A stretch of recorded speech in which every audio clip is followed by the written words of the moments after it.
Kita FM, Suara Rakyat Malaysia. Di sini kita bukan sekadar menyampaikan cerita, kita menganalisis, menilai, dan mengupas isu yang membentuk masa depan rakyat. Hari ini kita cerita tulisan Rizal Mansor di laman Facebooknya. Negeri Sembilan perlukan On Hafiz versi Nogori. Benarkah Khairi Jamaluddin calon paling sesuai menjadi Menteri Besar jika Barisan Nasional menang? Persoalannya, adakah Negeri Sembilan memerlukan seorang pemimpin generasi baharu seperti yang berlaku di Johor? Adakah pengalaman di peringkat persekutuan menjadi kelebihan besar untuk mentadbir sebuah negeri? Dan jika benar Barisan Nasional berjaya membentuk kerajaan, siapakah yang paling sesuai memimpin Negeri Sembilan ke hadapan? Itulah yang akan kita kupaskan hari ini. Apabila musim pilihan raya tiba, kebanyakan perbincangan akan tertumpu kepada siapa menang dan siapa kalah. Setiap hari kita melihat pelbagai ramalan, kajian pendapat, analisis kerusi dan strategi kempen. Semua itu memang penting kerana pilihan raya akhirnya menentukan siapa yang akan mentadbir. Namun, ada satu persoalan yang sering terlepas daripada perhatian. Selepas kemenangan dicapai, siapakah yang benar-benar bersedia untuk memimpin negeri? Sebenarnya, kemenangan hanyalah permulaan. Cabaran sebenar bermula selepas keputusan diumumkan. Rakyat bukan sahaja mahu melihat parti yang menang. Mereka mahu melihat individu yang mampu mentadbir dengan baik, membuat keputusan yang tepat dan membawa negeri ke arah yang lebih maju. Dalam keadaan ekonomi yang semakin mencabar, tugas seorang Menteri Besar jauh berbeza berbanding sedekat atau 2 dekad yang lalu. Hari ini, seorang Menteri Besar bukan sekadar mempengerusikan mesyuarat Exco atau melancarkan projek pembangunan. Beliau perlu menjadi wajah negeri. Beliau perlu menjadi individu yang mampu bertemu pelabur dari dalam dan luar negara. Beliau perlu memahami ekonomi digital, pembangunan teknologi, pendidikan, peluang pekerjaan dan persaingan antara negeri. Jika dahulu negeri bersaing dari segi hasil pertanian atau industri asas, hari ini persaingan berlaku untuk menarik syarikat teknologi, pusat data, industri berteknologi tinggi, pelaburan asing dan bakat profesional. Setiap negeri berlumba menawarkan ekosistem terbaik. Dalam keadaan sebegini, keupayaan seorang Menteri Besar menjadi semakin penting. Lihat sahaja bagaimana beberapa negeri berjaya membina identiti tersendiri. Ada negeri dikenali sebagai hub semikonduktor. Ada negeri menjadi tumpuan industri elektrik dan elektronik. Ada negeri menjadi destinasi utama pelaburan logistik dan pusat data. Semua ini tidak berlaku secara kebetulan. Ia memerlukan kepimpinan yang mempunyai visi, jaringan dan keyakinan pelabur. Atas sebab itulah timbul pandangan bahawa Negeri Sembilan juga memerlukan seorang pemimpin yang mampu membawa imej baharu. Dalam perbincangan politik mutakhir, ada yang membandingkan situasi Negeri Sembilan dengan Johor. Johor dalam beberapa tahun kebelakangan ini sering dijadikan contoh bagaimana kepimpinan yang lebih muda cuba membina naratif baharu mengenai kestabilan pentadbiran dan keyakinan pelabur. Penyokong pandangan ini berpendapat bahawa Negeri Sembilan juga boleh mengikuti pendekatan yang hampir sama. Di sinilah muncul nama Khairi Jamaluddin.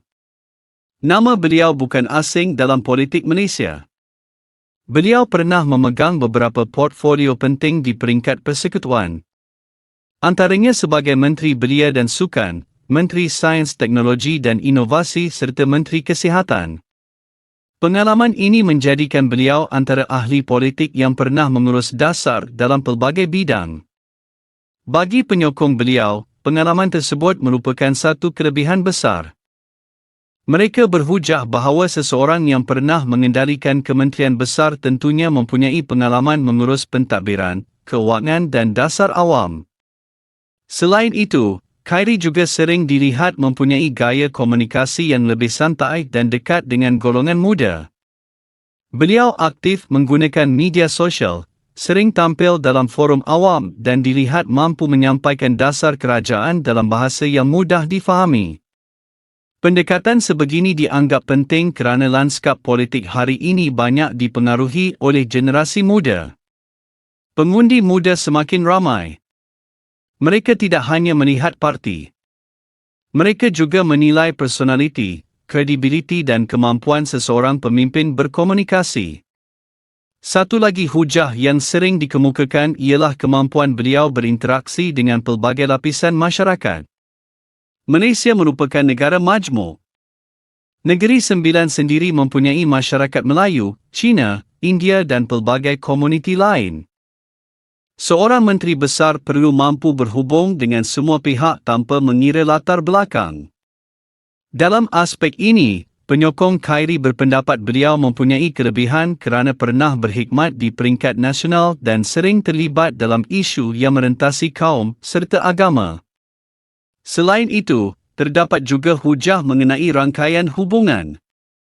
Pelaburan hari ini bukan sekadar bergantung kepada insentif. Ia juga bergantung kepada keyakinan. Pelabur mahu bertemu pemimpin yang mereka kenali dan percayai. Mereka mahu melihat pentadbiran yang stabil serta dasar yang konsisten. Jika seseorang pemimpin mempunyai hubungan baik dengan pemain industri, syarikat antarabangsa dan pelabur luar, ia mungkin memberi kelebihan dalam usaha menarik pelaburan baharu. Namun begitu, untuk berlaku adil, pandangan ini juga mempunyai sisi yang perlu diperhalusi. Pertama, menjadi menteri besar tidak sama dengan menjadi menteri persekutuan. Cabaran pentadbiran negeri mempunyai keunikannya sendiri.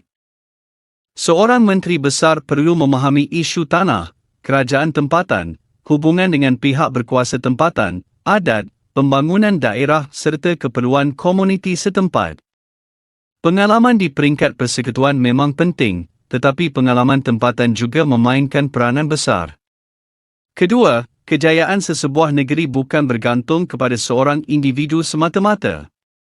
Walaupun menteri besar menjadi wajah utama pentadbiran, keputusan kerajaan negeri turut dipengaruhi oleh exco, penjawat awam, agensi kerajaan, pihak berkuasa tempatan serta kerjasama dengan kerajaan persekutuan. Malah, faktor ekonomi global juga memberi kesan kepada prestasi sesebuah negeri. Ketiga, soal penerimaan dalam parti juga tidak boleh diketepikan. Dalam mana-mana parti politik, pemilihan pemimpin bukan sekadar bergantung kepada populariti di luar. Ia juga melibatkan sokongan akar umbi, kepimpinan parti dan proses dalaman. Justeru, jika timbul cadangan agar Khairi diberi peluang memimpin Negeri Sembilan, perkara itu akhirnya bergantung kepada keputusan kepimpinan parti serta mandat rakyat. Satu perkara yang menarik ialah perbincangan ini sebenarnya menggambarkan perubahan dalam cara rakyat melihat kepimpinan. Dahulu, ramai melihat jawatan menteri besar sebagai pentadbir negeri. Hari ini, rakyat semakin melihat jawatan itu sebagai ketua pegawai eksekutif atau CEO kepada negeri. Seorang CEO perlu mencari peluang pelaburan. Beliau perlu memasarkan negeri. Beliau perlu membina keyakinan. Beliau perlu mempunyai visi jangka panjang. Sebab itu, semakin ramai yang menilai calon pemimpin berdasarkan kemampuan mengurus ekonomi, menarik pelaburan dan membina jaringan antarabangsa. Ini menunjukkan politik Malaysia juga sedang berubah. Persaingan bukan lagi sekadar antara parti. Ia turut melibatkan persaingan idea, kepimpinan dan kemampuan mentadbir. Jika kita melihat kepada Negeri Sembilan sendiri, negeri ini mempunyai banyak potensi. Kedudukannya berhampiran Kuala Lumpur dan Selangor memberi kelebihan logistik. Ia mempunyai kawasan perindustrian, sektor pelancongan, pertanian moden serta peluang dalam industri baharu. Cabarannya ialah bagaimana memanfaatkan semua potensi ini secara lebih agresif. Siapa pun yang bakal menjadi menteri besar selepas pilihan raya nanti, perkara paling penting ialah kemampuan membawa peluang pekerjaan berkualiti, meningkatkan pendapatan rakyat, memperkukuh kemudahan awam, mempercepat pembangunan dan memastikan hasil negeri dapat dinikmati oleh seluruh rakyat.